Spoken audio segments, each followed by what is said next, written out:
بسم الله الرحمن الرحيم الحمد لله رب العالمين.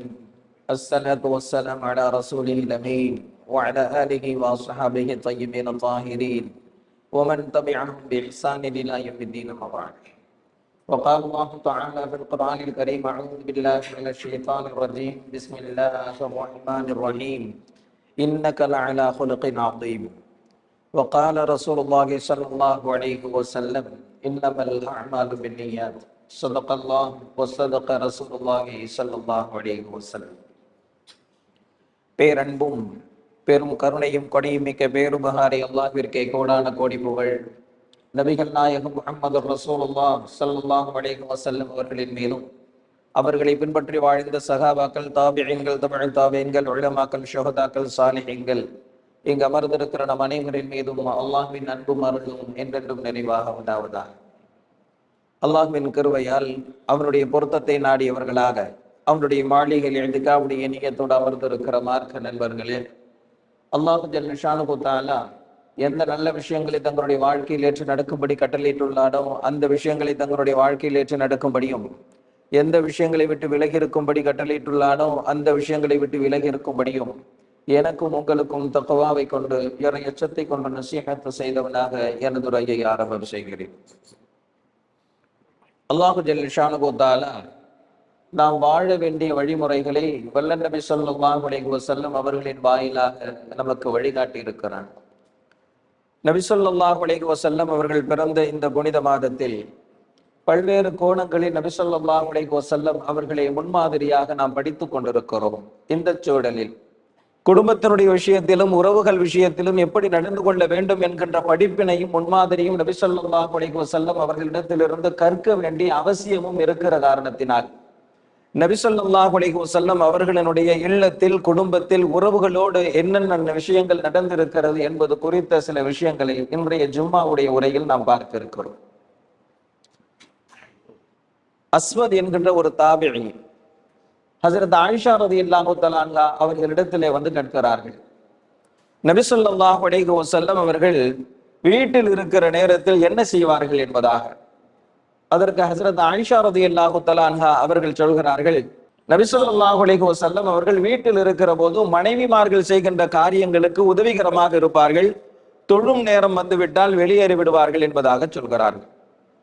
இதே கேள்வியை இன்னொரு முறை ஹஜ்ரத் ஆயிஷா ரலியல்லாஹு தஆலா அன்ஹா அவர்களிடத்திலே கேட்கப்படுகிறது. நபி ஸல்லல்லாஹு அலைஹி வஸல்லம் அவர்கள் வீட்டில் இருக்கிற போது எப்படி இருப்பார்கள் என்பதாக ஹஜ்ரத் ஆயிஷா ரலியல்லாஹு தஆலா அன்ஹா அவர்கள் சொல்கிறார்கள், தன்னுடைய ஆடை கிழிந்திருந்தால் அதை தைத்துக் கொள்வார்கள், தன்னுடைய செருப்பு அருந்திருந்தால் அதையும் தைத்துக் கொள்வார்கள். ஆண்கள் என்னென்ன காரியங்களை எல்லாம் வீட்டில் செய்வார்களோ அந்த காரியங்களை நபி ஸல்லல்லாஹு அலைஹி வஸல்லம் அவர்களும் செய்வார்கள் என்பதாக ஹஜ்ரத் ஆயிஷா ரலியல்லாஹு தஆலா அன்ஹா அவர்கள் பதில் சொல்கிறார்கள். ஆக நபி ஸல்லல்லாஹு அலைஹி வஸல்லம் அவர்கள் தான் ஒரு நபி என்கின்ற ஒரு கௌரவத்தோடு தன்னுடைய வீட்டில் நடந்து கொள்வதில்லை. தன்னுடைய மனைவிமார்களுக்கு உதவியாக இருப்பதும், எல்லா ஆண்களும் பொதுவாக வீட்டில் என்ன காரியங்கள் செய்வார்களோ அதே காரியங்களை தானும் மனம் வந்து செய்வதுமாகத்தான் நபி ஸல்லல்லாஹு அலைஹி வஸல்லம் அவர்கள் நமக்கு முன்மாதிரியாக இருந்திருக்கிறார்கள். வீட்டிற்கு வந்து செல்லக்கூடியவர்களோடு நபி ஸல்லல்லாஹு அலைஹி வஸல்லம் அவர்கள் எப்படி இருந்தார்கள் என்பதற்கு மிக அற்புதமான ஒரு முன்னுதாரணம் இருக்கிறது. ஹஜ்ரத் அபூ மூஸா அல்-அஷ்அரி ரலியல்லாஹு தஆலா அன்ஹு அவங்க சொல்றாங்க, நானும் என்னுடைய சகோதரரும் யமன் தேசத்தில் இருந்து மதீனாவிற்கு வந்தோம். ஹஜ்ரத் இப்னு மஸ்ஊத் ரலியல்லாஹு தஆலா அன்ஹு அவர்களை நபி ஸல்லல்லாஹு அலைஹி வஸல்லம் அவர்களுடைய குடும்பத்தில் ஒருவர் என்றுதான் நாங்கள் விளங்கி இருந்தோம். ஏனென்று சொன்னால் ஹஜ்ரத் இப்னு மஸ்ஊத் ரலியல்லாஹு தஆலா அன்ஹு அவர்களும் அவர்களுடைய தாயாரும் அந்த அளவிற்கு அதிகமாக நபி ஸல்லல்லாஹு அலைஹி வஸல்லம் அவர்களுடைய வீட்டிற்கு சென்று வரக்கூடியவர்களாக இருந்தார்கள் என்பதாக சொல்கிறார்கள். தன்னுடைய வீட்டிற்கு அதிகமாக வந்து செல்லக்கூடியவர்களின் விஷயத்தில் கூட நபி ஸல்லல்லாஹு அலைஹி வஸல்லம் அவர்கள் தாராளமாகவும் அன்பாகவும் நடந்திருக்கிறார்கள் என்பதற்கு அற்புதமான ஒரு உதாரணம். ஹஜ்ரத் இப்னு மஸ்ஊத் ரலியல்லாஹு தஆலா அன்ஹு அவர்களுடைய நிலையை அறிந்து நபி அவர்கள் இப்படி ஒரு அனுமதியை தந்திருந்தார்கள். எப்போது வேண்டுமானாலும் என்னுடைய வீட்டிற்கு நீ வந்து செல்லலாம் என்பதாக சொல்லி இருந்தார்கள். எனவே ஹஜ்ரத் இப்னு மஸ்ஊத் ரலியல்லாஹு தஆலா அன்ஹு அவர்கள் நபி ஸல்லல்லாஹு அலைஹி வஸல்லம் அவர்களோடு நெருக்கமான தொடர்பை கொண்டிருந்தார்கள் என்பதாக ஹஜ்ரத் அபூ மூஸா அல்-அஷ்அரி ரலியல்லாஹு தஆலா அன்ஹு அவர்கள் சொல்கிறார். ஹஜ்ரத் ஆயிஷா ரலியல்லாஹு தஆலா அன்ஹா அவர்களுக்கு தனிப்பட்ட நட்புகள் இருந்துச்சு. சில பெண்கள் ஹஜ்ரத் ஆயிஷா ரலியல்லாஹு தஆலா அன்ஹா அவங்கள போய் சந்திப்பாங்க, ரொம்ப நேரம் அவங்க கிட்ட பேசிக்கிட்டு வருவாங்க. அந்த மாதிரி ஒரு அடிமை பெண் பரீரா, அவங்க ஹசரத் ஆயிஷா ரலியல்லாஹு தஆலா அன்ஹா அவங்கள போய் பார்ப்பாங்க, கொஞ்ச நேரம் பேசிக்கிட்டு இருப்பாங்க, திரும்பி வருவாங்க. ஹசரத் ஆயிஷா ரலியல்லாஹு தஆலா அன்ஹா அவங்களுக்கு பரீராவின் மீது இரக்கமும் அன்பும் இருந்தது, நட்பும் இருந்தது. முகீஸ் என்கின்ற ஒரு அடிமையை அவர் திருமணம் செய்து வாழ்ந்து வந்தார். ரெண்டு பேருமே அடிமைங்க தான், ரெண்டு பேருமே இஸ்லாத்தை ஏற்றுக்கொண்டாங்க. அப்ப ஹசரத் ஆயிஷா ரலியல்லாஹு தஆலா அன்ஹா அவங்க நினைக்கிறாங்க, எனக்கு ஆசையா இருக்கு இந்த பரீராவை பணம் கொடுத்து விலைக்கு வாங்கி உரிமை விட்டுறலாம்னு சொல்லி எனக்கு தோணுது, என்ன செய்யலாம் அப்படின்னு சொல்லி நபி ஸல்லல்லாஹு அலைஹி வஸல்லம் கிட்ட கேட்கிறாங்க. அப்ப நபி ஸல்லல்லாஹு அலைஹி வஸல்லம் அவங்க தாராளமா செய்யலாமே, நீ தாராளமாக அவங்கள விடுதலை செய்யலாம் என்பதாக சொன்னார். ஹஜரத் ஆயிஷா ரலியல்லாஹு தஆலா அன்ஹா அவங்க கொஞ்சம் பணத்தை சேர்த்து எடுத்துக்கிட்டு பரீராவினுடைய எஜமானரை சந்திப்பதற்காக வேண்டி போறாங்க. போய் அவங்க கிட்ட சொல்றாங்க, இதை வச்சுக்கிங்க, பரீராவை விடுதலை செஞ்சிருங்க என்பதாக சொன்னாங்க. அப்ப அவங்க சொன்னாங்க ஹஜரத் ஆயிஷா ரலியல்லாஹு தஆலா அன்ஹா அவங்க கிட்ட, சரி விலைக்கு வாங்கி நீங்க உரிமை விட்டுக்குங்க, ஆனா பரீராவினுடைய வழியாக நாங்கள் தான் இருப்போம், பரீராவினுடைய பொறுப்பு எங்களை சார்ந்தது தான் என்பதாக சொன்னாங்க. ஹஜரத் ஆயிஷா ரலியல்லாஹு தஆலா அன்ஹா நபி ஸல்லல்லாஹு அலைஹி வஸல்லம் கிட்ட வந்து சொல்றாங்க, நீங்க வாங்கி உரிமை விட்டுக்குங்க, ஆனா பரீராவினுடைய பொறுப்பு அவர்களிடத்துல தான் இருக்கும்னு சொல்லி அவங்க சொல்றாங்களே என்பதாக நபி ஸல்லல்லாஹு அலைஹி வஸல்லம் கிட்ட வந்து சொல்றாங்க. அப்ப நபி ஸல்லல்லாஹு அலைஹி வஸல்லம் அவங்க சொல்றாங்க, அந்த நிபந்தனையை நீ தான் போடணும். எந்த நிபந்தனையை? பரீராவினுடைய பொறுப்பு எனக்கு தான் என்பதாக சொல்லணும். ஏன்னு சொன்னா அவர்கள் விற்று விட்டார்கள், விற்று விட்டதற்கு பிறகு அந்த பொருளின் மீது எந்த அதிகாரமும் அவர்களுக்கு கிடையாது. ஆனால் நீ தான் வாங்கி இருக்கிறாய், எனவே வாங்கியவர்களுக்கு தான் அதன் மீது அதிகாரமும் பொறுப்பும் இருக்கிறது. எனவே அவர்கள் எந்த நிபந்தனையை உன்னிடத்தில் போடுகிறார்களோ அந்த நிபந்தனையை அவர்களிடத்திலே போட்டு நீ வாங்கி உரிமை விடு என்பதாக நபி ஸல்லல்லாஹு அலைஹி வஸல்லம் அவங்க ஹஜரத் ஆயிஷா ரலியல்லாஹு தஆலா அன்ஹா அவங்களுக்கு வழிகாட்டுறாங்க. ஹஜரத் ஆயிஷா ரலியல்லாஹு தஆலா அன்ஹா அவங்க போய் இந்த செய்தியை சொல்றாங்க, எனக்கு தான் அந்த அதிகாரம் இருக்கு, உங்களுக்கு இல்லை. ஏன்னு சொன்னா நீங்க வித்துட்டீங்க, நான் வாங்கி இருக்கிறேன், அதனால பரீராவினுடைய விஷயத்திலான பொறுப்பு என்னை சார்ந்தது என்பதாக ஹஜரத் ஆயிஷா ரலியல்லாஹு தஆலா அன்ஹா அவங்க சொல்றாங்க. அந்த குடும்பத்தார்களும் ஏற்றுக்கொண்டார்கள். இந்த செய்தியை அறிவிக்கக்கூடிய முஹம்மது பின் காசிம் அவங்க சொல்றாங்க, அவங்க யாருன்னு சொல்லி சொன்னா ஹஜரத் அபூபக்கர் ரலியல்லாஹு தஆலா அன்ஹு அவர்களுடைய பெயர்.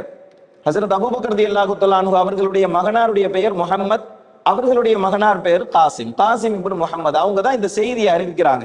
அவங்க சொல்றாங்க, அல்லாஹு ஜல்ல ஷானஹு வ தஆலா இந்த பரீராவினுடைய விஷயத்தில் 3 கட்டளையை இட்டு இருக்கிறான் என்பதாக சொல்றாங்க. அதுல ஒரு விஷயம் என்ன அப்படின்னு சொல்லி சொன்னா, அடிமையை வாங்கி ஒருவர் உரிமை விடுகிறார் என்று சொன்னால் அந்த அடிமை சார்ந்த பொறுப்பும் வழி என்கின்ற அந்த அதிகாரமும் வாங்கியவரை சாருமே தவிர விற்றவருக்கு சாராது என்கின்ற ஒரு சட்டம்.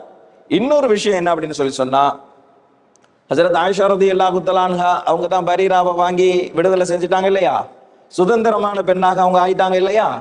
சுதந்திரம் அடைந்ததற்கு பிறகு ஏற்கனவே ஒரு அடிமையோடு வாழ்ந்து கொண்டிருந்த பரீரா ரலியல்லாஹு தஆலா அன்ஹா அவங்க அவர்களுடைய கணவராகிய முகீஸிடமிருந்து பிரிச்சுட்டாங்க.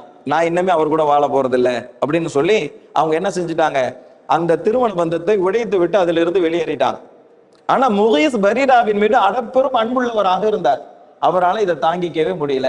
எங்கெல்லாம் பரீரா போவாங்களோ அங்கெல்லாம் இவரும் போவாரு, பரீரா எந்த வழியா வராங்களோ அங்க நின்று சைக்கினை செஞ்சுக்கிட்டு இருப்பாரு. ஏன்னு சொன்னா அவரால் இந்த முடிவை ஏத்துக்க முடியல. நபி ஸல்லல்லாஹு அலைஹி வஸல்லம் அவங்களுக்கு இந்த செய்தி வருது, பரீரா தன்னுடைய கணவரை விட்டு பிரிந்து விட்டார்கள், ஆனால் கணவரால் அதை ஏற்றுக்கொள்ள முடியவில்லை என்கின்ற செய்தி வருது. அப்ப நபி ஸல்லல்லாஹு அலைஹி வஸல்லம் அவங்க பரீராவை கூப்பிட்டு சொல்றாங்க, பரீராவே, உன்னுடைய கணவர் முகீஸ் உன் மீது அன்பு வைத்திருக்கிறார், காதல் வைத்திருக்கிறார், உன் பின்னாலேயே சுத்திக்கிட்டு இருக்கிறார், அதனால அவர் கூட வாழ்றதுக்கு ஏதாச்சும் பரிசீலனை செய்யலாமே என்பதாக சொன்னாங்க. அப்ப பரீரா கேட்கிறாங்க நபி ஸல்லல்லாஹு அலைஹி வஸல்லம் அவங்களை பார்த்து, யா ரசூலல்லாஹ், இது உங்களுடைய உத்தரவா ஆலோசனையா என்பதாக கேட்டார்கள். அவரோடு நான் மீண்டும் வாழ வேண்டும் என்பது உங்களுடைய உத்தரவாக இருந்தால் நான் ஏற்றுக்கொள்வேன், இது உங்களுடைய ஆலோசனையாக இருந்தால் அவரோடு சேர்ந்து வாழ வேண்டும் என்று எனக்கு எந்த தேவையும் கிடையாது என்பதாக சொல்லிடுறாங்க. நபி ஸல்லல்லாஹு அலைஹி வஸல்லம் அவங்க சொல்றாங்க, இது என்னோட ஆலோசனை தான், இது என்னுடைய கட்டளை இல்லை, என்னுடைய ஆலோசனை தான் என்பதாக சொன்னாங்க. பரீராவும் சொல்லிட்டாங்க, அவரோடு சேர்ந்து வாழ்வதற்கு எந்த தேவையும் எனக்கு கிடையாது அப்படின்னு சொல்லிட்டாங்க. இவங்க இப்படி முடிவு எடுத்ததற்கு பிறகும் முகீஸால அதை ஏற்றுக்கொள்ள முடியல, ஜீரணிக்க முடியல.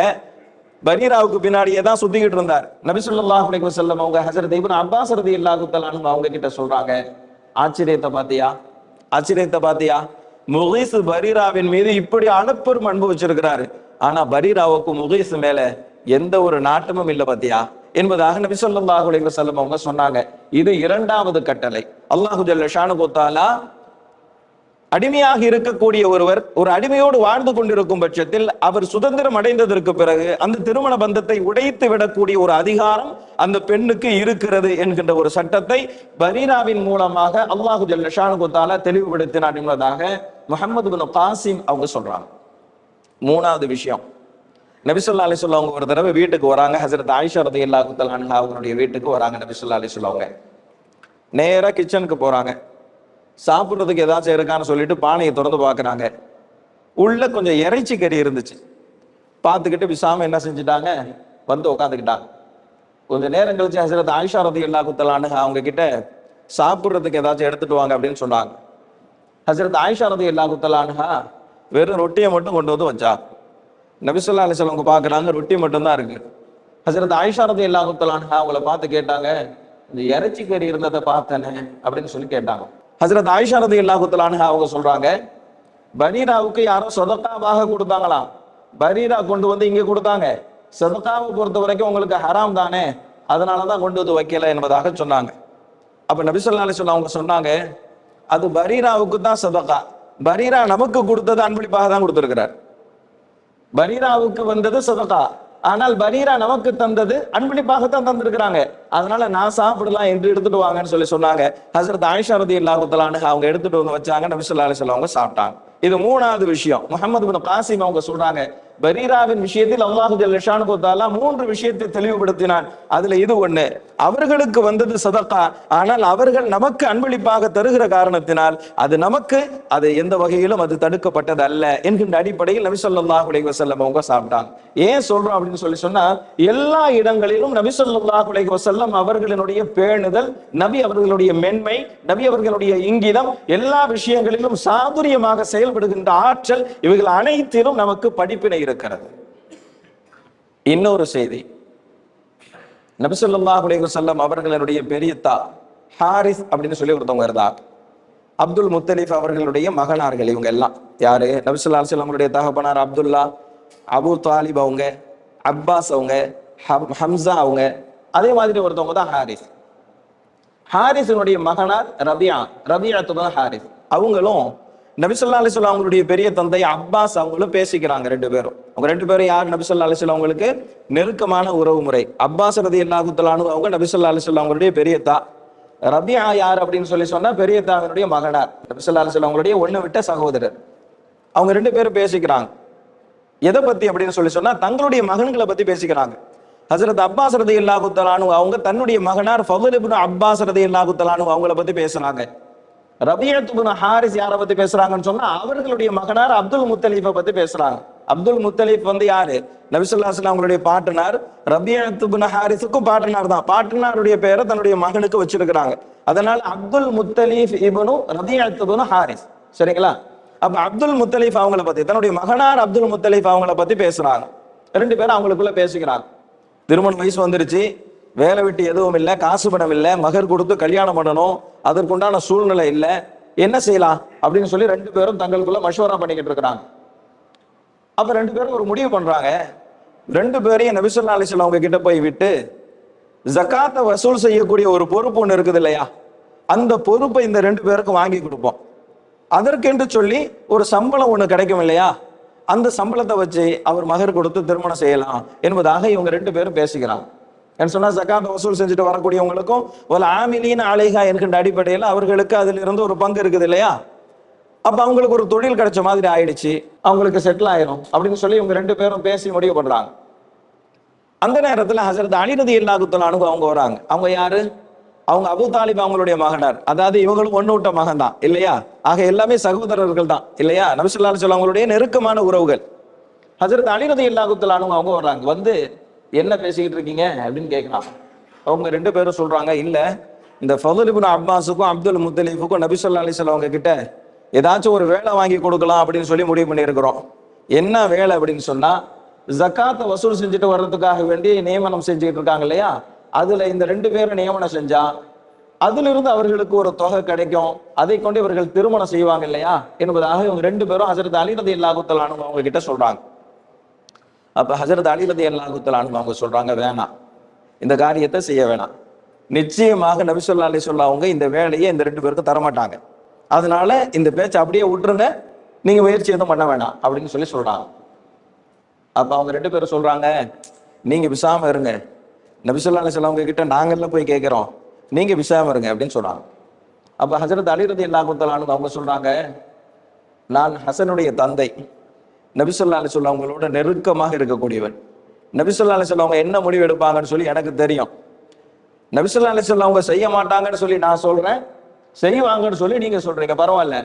நபி ஸல்லல்லாஹு அலைஹி வஸல்லம் அவங்கள்ட்ட போய் கேட்டு வாங்க, நபி அவங்க என்ன சொன்னாங்கன்னு தெரிஞ்சுக்காம இங்க இருந்து நான் போறது இல்லை அப்படின்னு சொல்லி ஒரு துண்டை விரிச்சு அங்கேயே படுத்துட்டாங்க.